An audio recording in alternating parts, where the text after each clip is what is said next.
Hey everybody, and welcome to the show. I hope I didn't cut that off too quickly because I went bang on one, so we'll see how it goes. We have Fernando in his car tonight because he is out on the street. He's a homeless person now, and Hola, mi amigo. we're going to do a GoFundMe for Fernando so he can get a decent car. Like yours, right? That was a nice car you got yesterday. Oh, I haven't got it yet. We get it next week, but yeah, she's not bad. But yeah, we thought we would do something different now because Fernando had to find a nice place to park and everything. Jeremy and I were talking about it, and we've come up with something very different for us anyway. Definitely still connected with what we're into, but it's a definite sideways into sort of mainstream darkness, I guess, isn't it? It's us going off topic without going off topic. Yeah, which is. But we'll find our way around, usually. Yeah. Yeah. Now, I think what brought this about was I finished watching that show Evil the other day. I got through to the very end of it, and it made me think right back to the very start. Now, at the very start of it, the first few episodes were about this psychologist who was a reporter, well, not a reporter, but she had to give reports on people who were convicted of like murders and things like that for their psychological profile. And it was about this guy that was claiming that he was demonically possessed and it was the demon that did the killing and not him. And that brought us to this whole thing about how many murders there are out there and the different people that are saying it was demonic or it was the voices or whatever it was. And we just said, yeah, we go with it. Because when we looked into it, there's just so many of them out there. Even a lot that I've never heard of before, you know, like William McDonald and Herbert Mullen. Like, Yeah. Kind of weird because it is something that happens more than what we actually realize, and there's even been laws passed in some places to stop people from gaining monetary gains from publicizing saying that you got mental illnesses or someone's told you to do it, demonic possession and whatnot. That's right. And realistically, when you said to me about it, the first one that came to mind was David Berkowitz. Yeah, I think he's the son of Sam. He will be right up there. But before we get to the mainstream ones and the ones that are all across America and stuff, let's start with somebody who's a little bit more homegrown. So if anybody watches our channel, there's an episode, well, not an episode, there's a video when we went out on location to Fremantle Cemetery a couple of weeks ago, and we were doing this EVP session with the EMF and all that other stuff at a grave of two convicted murderers, and one of them is Edgar Cook. There he goes. He's just doing a little quick. Yeah, no, I thought I had it up still. Yeah, because he had it all up. And it was quite interesting because we learned a little bit more about that. So I don't know if you want to sort of dive into what you've got there. Yeah, so, I was going through, obviously they called him the Nightcaller or the Netherlands Monster. He was a horrific person, started off with his killings, and he would go out and find the people and take care of them. He was severely bullied at school as a child. People were mocking him. He had a cleft lip and spoke really softly. He was placed through orphanages and foster homes. He would often hide under the bed to stop teasing and bullying and, you know, to be left alone. He had the typical petty crimes, vandalism and arson, which are traits that most killers or serial killers have. He was also served in the army in his early adult life at the age of 21, but he was discharged 3 months later. It was discovered that before enlistment he had a juvenile criminal record. During his training he was promoted to Lance Corporal and was taught to handle firearms. And that's what started, I think. He had a 4-year killing spree which involved a series of unrelated hit and runs, stabbings, strangulations and shootings. How many was it? Was it 8 victims he had in total, or? Yeah, I think so. It could have been more. Victims were shot with different rifles, stabbed with knives, scissors, hit with cars, beaten with axes. Several were killed after waking up as Cook was robbing their homes. 2 were shot while they were sleeping without their homes being disturbed. One victim was strangled to death while the cord from a bedside lamp after Cook raped the corpse, disrobed and dragged it to a neighbour's lawn, then sexually penetrated it with an empty whiskey bottle and left the bottle cradled in the victim's arms. And if you go back through the history books of Perth here in Western Australia, it was a sleepy little town, and we were sort of well insulated from any of the mainstream crime around the place because obviously there's local stuff, but it's actually said, and it is actually in the papers, that Edgar Cook is the reason why Perth residents started locking their doors at night. Yeah, he was. He took the innocence from this little town of ours. So, with his convictions in November 25th, 1963, if I'm correct, Cook stood in trial in the Court of West Australia, pleaded not guilty on the grounds of insanity. Cook's lawyers also claimed that he had schizophrenia, but the claim was dismissed after the Director of State Mental Health Service testified that he was sane. Now, later on, years and years and years down the 53 years after his execution, someone had gotten through to their tapes and realised that these tapes were badly damaged. They went through the whole process of fixing them up to the point where they were audible. As they were listening back through the tapes, they actually heard him speak in the back saying, "It was as though I thought I was God. It was like a mantle or like a cloud came over me, and I must use that." What do you have to have wrong with you to have that? I mean, my question would be, where did he pick something up? Because when you guys told me about the subjects, my mind went straight to the infamous Amityville Horror House. Yeah. So, from the very jump, he was claiming that he was being possessed. I mean, everybody knows this story with the television and, him hearing voices and leading him to unalive his whole family. Wait a minute, didn't you say something along the lines of that there is a similar house that you guys...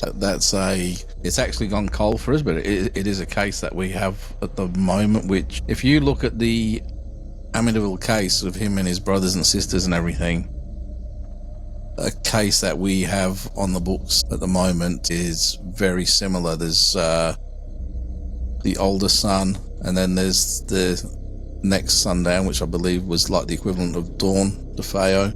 Mm-hmm. And then you have the younger brother and sister, and the family dynamic in our case is almost a carbon copy of the Amityville family, the DeFeos. The only difference is, in the case that we've got, the father, he's the father of the two youngest. He wasn't the father of the older kids, and he actually committed suicide. And that's when all these hauntings began. Now, where that goes is, did he just commit suicide, or did something drive him to that?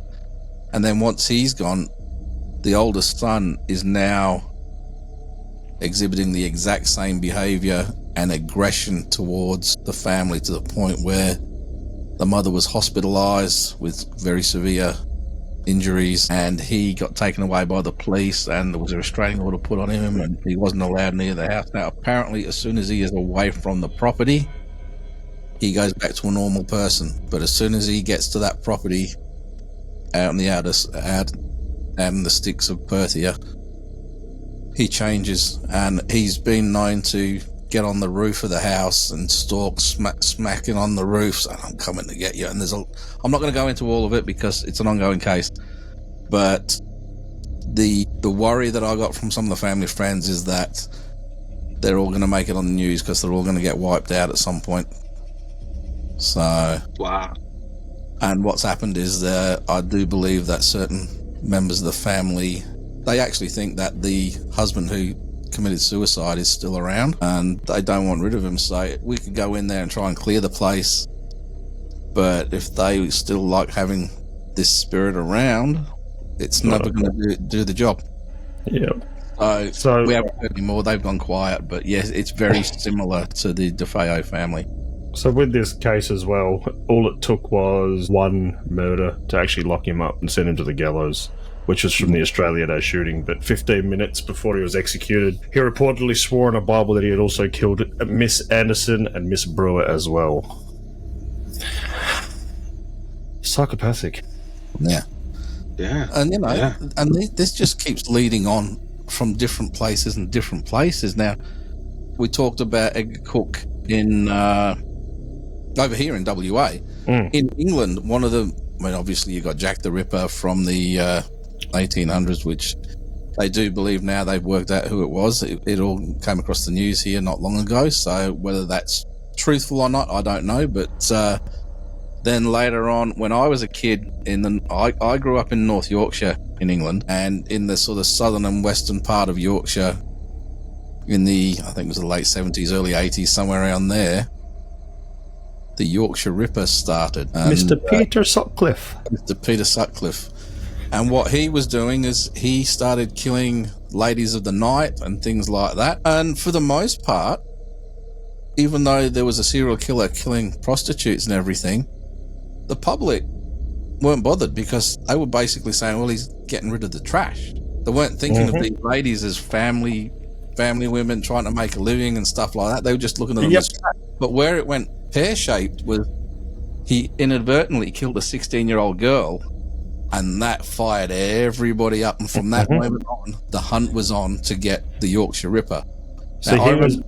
Sorry, I was going to say, I remember this very clearly, because I was over there, and there were rumours around, because right in the height of it, that he was going to be targeting women in the area of where my mum used to work, which was a hospital in North Yorkshire. And there was somebody sighted that was stalking the women, because there was like a nurse's quarters off to the side of the hospital for people that were sort of coming in from out of area and stuff like that, to the point where they actually had security to escort all nurses to their cars and everybody into the locked dorms and things like that. I mean, obviously that turned out it wasn't Peter Sutcliffe, but that's the kind of hysteria that it built up. Everybody was worried. So, sorry. Yeah. That's right. So, yeah, he had 22 victims, 13 confirmed murders, 7 confirmed injured, and 2 suspected to be injured, at least one other officially suspected murder. And that was from 75 to 80 over 5 years, 22 victims. Did you know Wow. how they got him at the end? So in the beginning, he was almost considered like a vigilante. Well, until he reached the 16-year-old.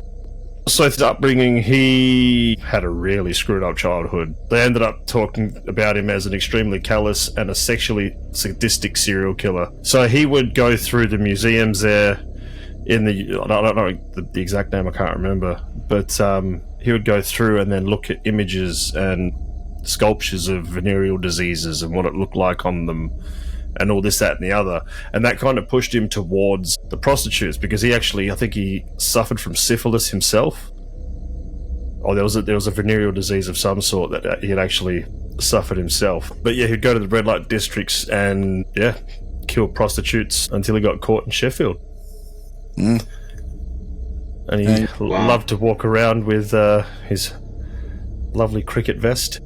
Yeah. That smelt bad and was crusty. Yeah, and what you don't realise is that he got picked up several times by the police, but whether it was through investigative bungling or whatever, he was allowed to walk free. And he actually got to the point where he thought he was invincible and he was protected. And that's why he kept doing what he believed to be, as Jeremy was saying, like God's work, or whoever's talking to him's work. What brought him down in the end was to get one of these women into a position where he could do what he wanted to do. He offered a proposition for a mouth to other part, sort of oral friendship kind of relationship thing, if you know what I mean. I'm trying to say it without saying it, blow, yep. And he gave her a brand new £5 note for it, which apparently was the rate back then. And what happened was he ended up killing her, and he actually dumped her body. It was like in a little bit of dead scrubland, and he just put like this cover over the top of it. It was like a plank, not a plank, a sheet of sort of hard rock or something like that. Put it over the top and just left her there. And it wasn't until he was on his way home that he realised, shit, she's still got the £5 note, and it'll have his fingerprints on it and stuff like that. So he goes back, the body is still there, he starts to search, and he couldn't find the £5 note anywhere. And he was searching until some other people started walking out of the pubs on the night time. They were starting to walk across this area, and he had to leave her, and that was it. And obviously her body was found in a pretty bad way. And what had happened is she had a secret compartment where she put the money so that if she ever got robbed, they wouldn't get all of it. The police found this. They got the fingerprints, but not only did they get the fingerprints, they used the serial number off the note, which tied back to a payroll to the company that he worked for. And 2 and 2 together, he's already been sort of through the ringer about 4 or 5 times, and he kept getting away with it. They've now got a note that was paid from his work, and they've got his fingerprints. So it was a hook, line, and sinker when they finally got him. Yeah. And then, the crazy person talk started coming out, trying to get out of it, and he ended up spending the rest of his life in jail. Yeah, because a probationary constable actually checked as well, and they found that his car had false plates. He was arrested and transferred. They did searches and found that he'd been wearing an inverted V-neck jumper under his trousers. The sleeves had been pulled over his legs, and the V-neck exposed his genital area. The fronts of the elbows were padded to protect his knees, and presumably knelt over his victim corpse. The sexual implications of this outfit were considered obvious but not known to the public until being published in 2003. Several weeks later, he had claimed that God had told him to murder the victims. The women I killed were filth, he told the police. Bastard prostitutes who were littering the streets. I was just cleaning up the place a bit. Sutcliffe displayed great regret only when talking of his youngest murder victim, Jane McDonald. He showed an emotion when questioned about the killing of Joan Harrison, which he vehemently denied having carried out Harrison's murder, who had been linked to the Ripper killings by Wareside Jack in 2011. It's revealed that the crime had actually been committed by convicted sex offender Christopher Smith. This guy would use screwdrivers, knives, cricket bats, all sorts. He would carry baby oil with him. It wasn't fussy. Baby oil. No. I was going with the baby oil. Yeah. But you think about that, and then the similarities, not so much about what actually happened, but about some of the motivations and some of the excuses they use. Very similar to Mr. Berkowitz. Well, not just that. Sutcliffe had an absolutely terrible childhood as well. If I remember correctly, I think his dad used to smash he actually smashed a bottle over his head for sitting in his chair at Christmas time. Yep. He was bullied. There was a psychological trauma upon trauma upon trauma. I'm not saying it's an excuse, but the domestic abuse, and his mother, and he witnessed his mother, being beaten by his dad. Yeah, we're definitely not making excuses for these people, but, just getting a bit of insight into maybe where they got to where they were going, and, how much of it is them hoping for some sort of higher power to give them a way out, who knows? Yeah, I mean, with this case, I feel like this is just, that's him just trying to get out of a bad situation using, voices, using, whatever, excuse as far as possession is concerned, because, somebody who would be, I wouldn't know, because, obviously I'm not a, Serial killer. oil carrying, screwdriver stabbing person. But, he tried to cover up his tracks, so that doesn't align with somebody that is supposedly being influenced by a higher power. Yeah, no, he's not. I don't think he was either, because through his adolescence, he developed a growing obsession with voyeurism and spent time spying on prostitutes and their male clients. He was a loner, left school at 15, had series of menial jobs, including 2 stints as a gravedigger. In the 1960s, he developed a macabre sense of humour. Co-workers reported that Sutcliffe enjoyed his work too much and would even volunteer to do overtime washing corpses between November 1971 and April 1973. And then he worked on a television packaging line. He left his position. He's asked to go on the road as a salesman, and that's when it all started to go pear-shaped. He would get prostitutes. He was conned out of money by a prostitute and a pimp. Yeah. And if anybody's interested in this particular case, there is a good documentary on it on Netflix. I don't know if it's still there now, actually, but it was there a few months ago. And I think it's like a 2 or a 3-parter where they go into it sort of case by case. And they do believe there was a lot more that could have been attributed to him that were not actually documented to him. So no one will know for sure now because he died through the COVID in the 2020s, somewhere around there. So he died in prison. Wow. It's upsetting he didn't get shanked. No, I know what you're saying, but Can you imagine that? Can you imagine there being that person that found that cricketer's vest that he wore upside down on his inside his pants to expose his genitals? That thing would have been stiff, crusty, and smelly. Yeah, like a big nappy. So yeah, but it makes you wonder. Now we might go again off topic and everything when we talk about this, but it leads not only into these serial killers, but like suicides and things like that. And that's one of the ones that you were talking about that we were going to open with. Yes. So Heaven's Gates, the religious group cult. Yeah. It was, they identified themselves as Doe and T. Nettles and Applewhite, they met each other in 72, went on a journey of spiritual discovery, identifying themselves as the two witnesses of the books of Revelation. Now, I'm just getting started on a whole can of worms here. I absolutely hate this stuff. Yeah.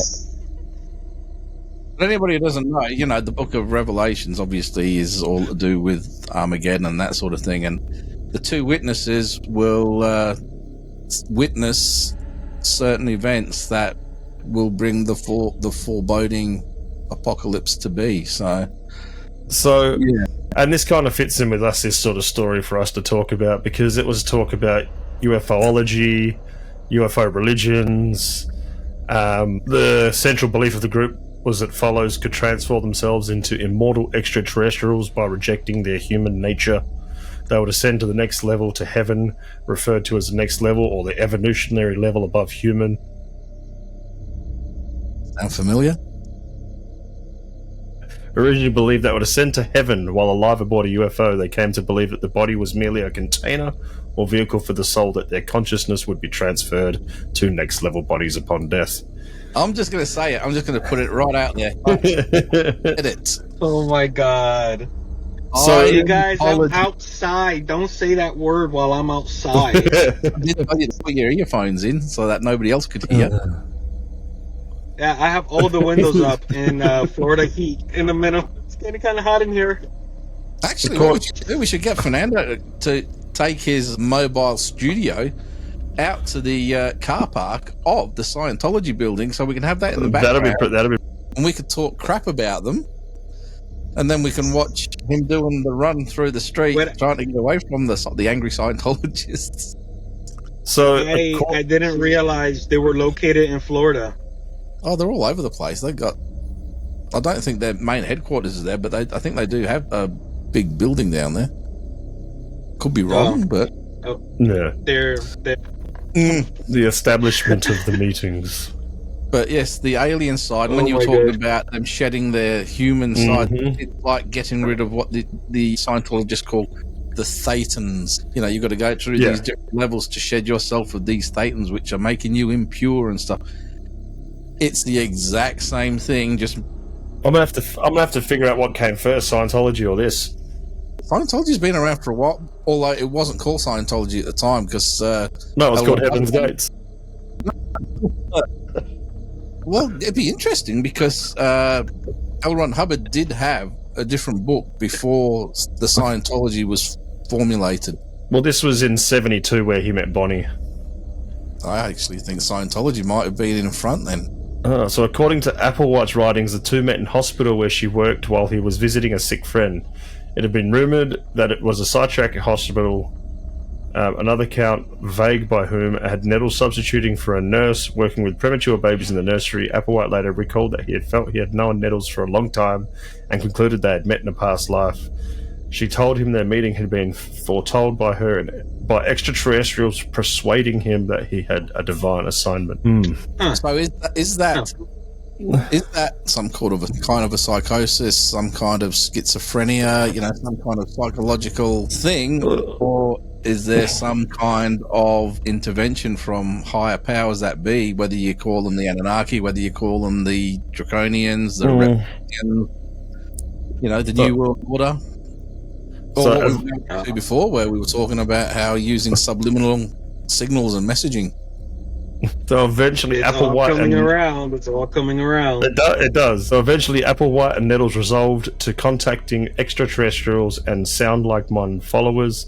They published advertisements for meetings where they recruited disciples called the Crew. At events they purported to represent being from another planet, the Next Level, who sought participants for an experiment. They said those who agreed to participate in the experiment would be brought to a higher evolutionary level. In 75, during a meeting with a group of 80 people in Studio City, Los Angeles, they shared their simultaneous revelation that the two were witnesses in the Bible's stories of the end times. According to Benjamin Zeller, while the accounts of the meeting differ, all describe it as monumentous and agree that Applewhite and Nettles presented themselves as charismatic leaders with an important spiritual message and about 25 group. Is that Heaven's Gate? Is that the same group that did the sarin gas attacks in the Tokyo subway, or is that the? No, that was different. Was that a different mob? Okay. So going through this, that they were big science fiction fans. He believed Jesus to be the successor and the representative of Christ on Earth. Doe and T taught early on the Doe's bodily vehicle was inhabited by the same alien spirit that belonged to Jesus. T was presented as God, the Father, Doe's old member.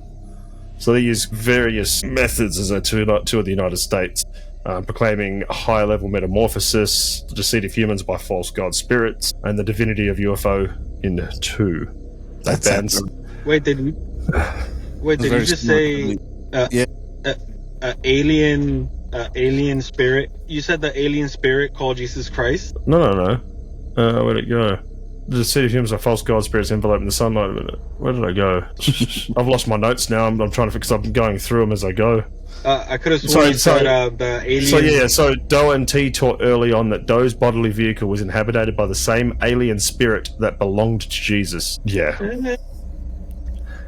So they instituted a rigid set of behavioural guidelines, including banning sexual activity and the use of drugs. They should have just kept doing that. Yes, I think they may have continued. But you know what? Like this occult group sounds like, man, I wish I had my computer in front of me. But it sounds like a group that we had here also, that they were following some guy that he considered himself like a prophet or something, and then they ended up all doing like a mass sacrifice. You're not talking about Waco? I don't know what your word to use for YouTube. It's not the Waco that you're talking about, the one that had to fight with the police. And then they went to this, was it that one? I mean, there's so many crazy people. You could be absolutely right. But I recall them going to like this area in the woods, and which he ended up, they all ended up doing something like this. You know what? I would hate to bring up this crew, but I believe they had an episode where they went to investigate this fallen stone kind of looking thing in the woods. From Go on. The Ghost Adventures crew. No. I'm just trying to find the right words because again, I wish I had my computer in front of me. But yeah, it sounds like that. It's like an occult, and they did a massive, sacrifice, and he was apparently one of them.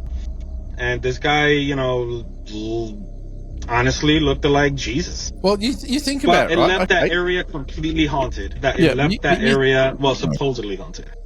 You think about it, right? Every time you've got a cult in place, there's a cult leader, right? So does he use psychological techniques to manipulate people? Yes. Into beliefs and all of that, and obviously, many wives and many children, all that kind of crap. Charles Manson. A lot of different ones. And then, or is there actually something using him? You know what I mean? You just don't know. You just don't know, because the difference between somebody who is potentially possessed and somebody who is just batshit crazy, they can look very, very similar. And it's even professionals. You can never know. Now we've been in the city sometimes, and you'll see somebody walk past, and you just get this complete vibe from them. They don't even have to say a word. They don't even have to look at you. It's the charismatic energy. it's something that, yeah, it's some kind of an energy thing, and just bang, yeah, there's just something not right, or there's just something very different, something very unearthly in some cases. There was one time when Lynn and I were in the city and we were having lunch, and there's a certain person walked past, and we just both got these absolute vibes like, they don't belong here, they're not from here. You know what I mean? They didn't do anything, they didn't say anything, they just walked past, totally harmless, but there was a vibe, there was a feeling, and it was overpowering, like, woof. Do these people that become cult leaders have that same thing? The power, you look at the Jim Jones case, right? He ended up getting into so much crap in America that he moved to, I think it was Guyana or somewhere like that. And that ended up, when they thought they were going to be raided and all this other stuff, that over 900 people drank that poison Kool-Aid, and there was only a handful of people that didn't do it. The kids were forced, the kids that were there, they were forced to drink it and everything. And those, if you look up the Jonestown massacre and you look at those videos and whatever, it's heartbreaking. That and especially that somebody has the power to make people do that themselves. Yep. Conditioning. So, Fernando, you're going to like this bit because it gets really weird from here. We're already over time, so let's keep weird. on. That's all right. No, that's weird and sort of funny, and you're like, what? Would someone really do that?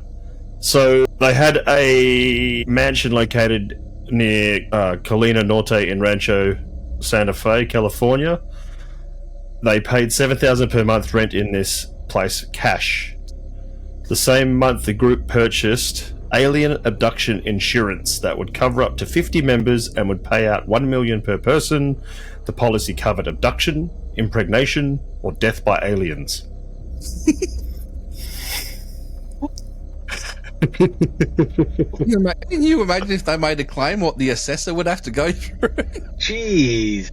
Yeah. I mean, that just, kind of solidifies more of aliens are real. I mean, we all know that, that there's was in 96. 96. Is this guy famous? This thing is huge. Can we say his name? Well, yeah, it was Doe. That was the name he went by. Marshall Applewhite.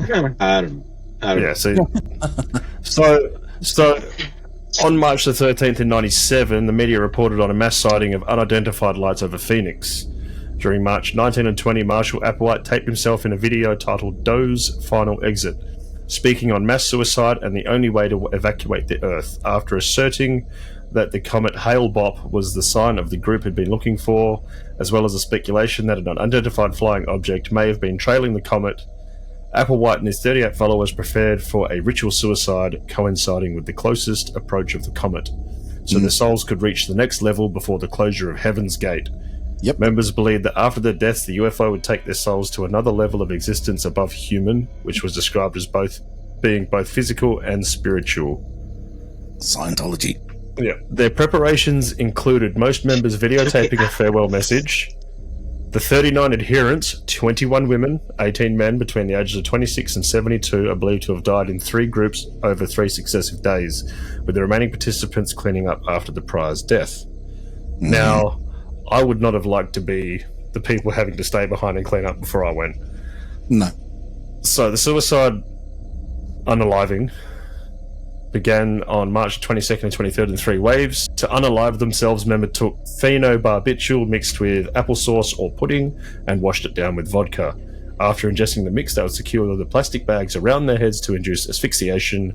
All 39 were dressed in identical black shirts and sweatpants, brand new black and white Nike Decades athletic shoes, and armbands and patches reading Heaven's Gates Away Team, the one of many instances of the group's use of the term from Star Trek. Each member carried a $5 bill and 3/4 in their pockets. According to former members, this was a standard for members leaving home for jobs, and a humorous way to tell us that they had left the planet permanently. The $5 bill was for covering the cost of the vagrancy laws, and the quarters were for calling home from payphones. Another former member stated that it was a reference to Mark Twain story, which he said $5.75 was the cost to ride the tail of a comet to heaven, but no such passage from the writings is known to exist. Crazy.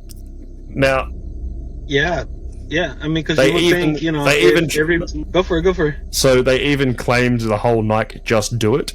You know, the "Just Do It" from Nike. Oh, yeah. They had the saying "Just Do It," echoing Nike's slogan but pronouncing "do" as "dough" to reflect Applewhite's nickname. And they bought Oh, those man. shoes because they were on a great sale. And out of this I mean, world it makes sale. you think like how crazy all of these people actually were, because if they were all already, you know, being conditioned to do this mass, you know, spirit abduction ceremony. That sounds crazy. That sounds crazy. But why would they have money to call on a payphone? Like, it's So what it was is, They've gone up onto the spaceship to get away, and it's going to dial. so when Your these time is videos almost went up. out, Put it in another quarter. so what it was is when they sent these videos out, one of the people that got it, D'Angelo, he received a package on March 25th, which contained the VHS tape with Doe's final exit and the other farewell messages from the group followers. D'Angelo informed his boss of the contents of the packages and received a ride for him to Los Angeles to the Heaven's Gates home so he could verify the letter. D'Angelo found a back door intentionally left unlocked and a used video camera to record what he saw. After leaving the house, D'Angelo's boss, who had waited outside, encouraged him to make calls alerting authorities. So, D'Angelo because sounds so familiar. But we're out of time now. But you think about this, right? Whenever you look at a group of crazy people, there's always usually one in there that could potentially be possessed, or you know what I mean. So, if you use that kind of math, you know, there's always one that you go, yeah, there's more to it than meets everything. Which one of these ones that we've talked about tonight do you reckon is that one? I don't know. I can't tell you. Or are they all just on the crazy side? Can you repeat the question? Even days after, or weeks after, months after, there were still people that were connected to this group killing themselves in the same style. Yeah. And they were found with the $5 and the 4 quarters. And then that also brings, 3 quarters, sorry. And that also brings in the solar temple suicides as well. No connection between the groups, apparently, but it was the same sort of thing. But you think about it, right? Okay, here's one for you, right? Just to keep saying we've got to go. You look at these people and these cults and all to do with this, you know, the riding away on the back of Hale Bob Comet and everything like that. Look what the Aztecs used to do. Sacrifices to the gods and the this and the that. It was the same thing, but it was a mainstream belief back then. You know, you've got to sacrifice somebody to keep the gods happy and stuff like that. These guys are all volunteering for it.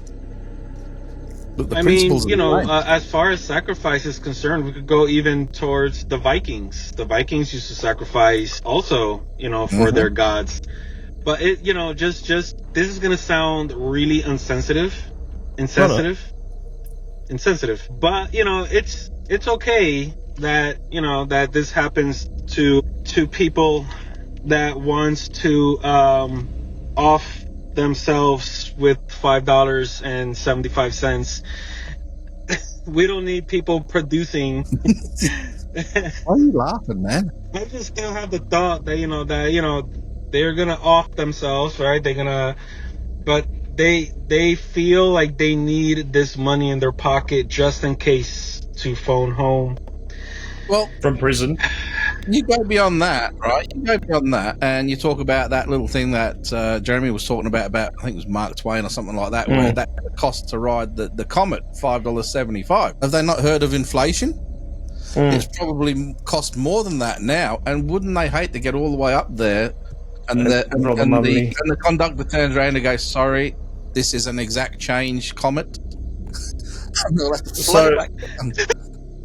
From what else I could find as well, the group actually adopted the ancient astronaut hypothesis, which was promoted at the time of the group's formation due to the then recent publications of works like Eric von Daniken's Chariots of the Gods. Yeah, Eric von Daniken, the Chariots of the Gods. Yeah. And then you So look at for my ancient... final say, for my final say on this topic, I think there's a copyright infringement happening with Scientology, because Heaven's Gate got this one. Dude. Scientology All right, we're start. going to stop in just a moment, but we're going to wait and see who came first. I think it was pretty close, but I'm pretty sure Scientology knocked them, beat them, I think. The Church of Scientology was founded in 1954. Yeah. But All right, I guess the $5.75 was something. but these guys got to the plan first. Yeah, it's not about talking about it for 50 years. It's about action. Commit to the cause. Scientologists are still jumping around on There you go. couches on the Oprah show and different things like that. So the house where the suicide Oh my took God. place, Sorry, the house, Tom. the house where the suicides actually took place, was purchased by a local developer in 1999 for $668,000 during foreclosure sales. Well below its assets of value of $1.4 million. So $1.4 million in 1999. Yeah, that's probably 2.5-3 million now. There you go. There you go. This is that furious typing. What have you got to say before we go? Because I've said it about 5 times. We're going to go. We haven't done it yet. I can't even work this out. I'd start using my The keyboard math as well. ain't mathing. Anyway, on that, I think we will go. I'm gonna find it before we go. $1 million from 1999 to 2025. $1 million in 1990 is equivalent to purchasing for about $2 million today. Oh crap! So then that So, means like, it'd be with like 2.8 inflation million. and the prices going up, It doubled. they should have had $6.50. No, What I said, man, inflation. not $10. Where do you get that from? It's near on doubled, so it should be 10 I said over 10 over 11. $6.50. Yeah, it should be over $11 if it's doubled. Man, Sorry, yeah, you they cannot screwed. ride the comet. They staying home. But see, I still had a list of another 3 people that had heard voices while killing, and we didn't even really touch on the DeFeos. I know. And we might I have think to, we might have we part 2. might have to do another one because we're almost at an hour now. So, well, 47 minutes. So, For sure. Well, it's crazy. not a bad one. But I anyway, mean, geez.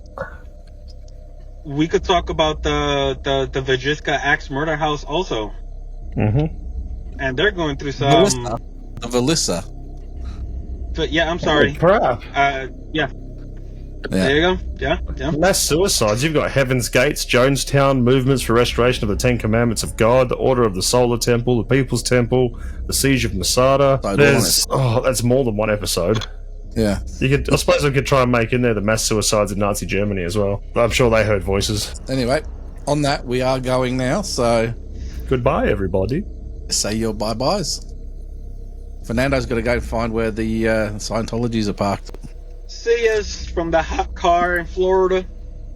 See Hey, everybody. Fernando, we're going to get some paint on your back window saying, "Show me the way to Scientology." On that, bye-bye. No, man. Bye-bye. No. Bye-bye.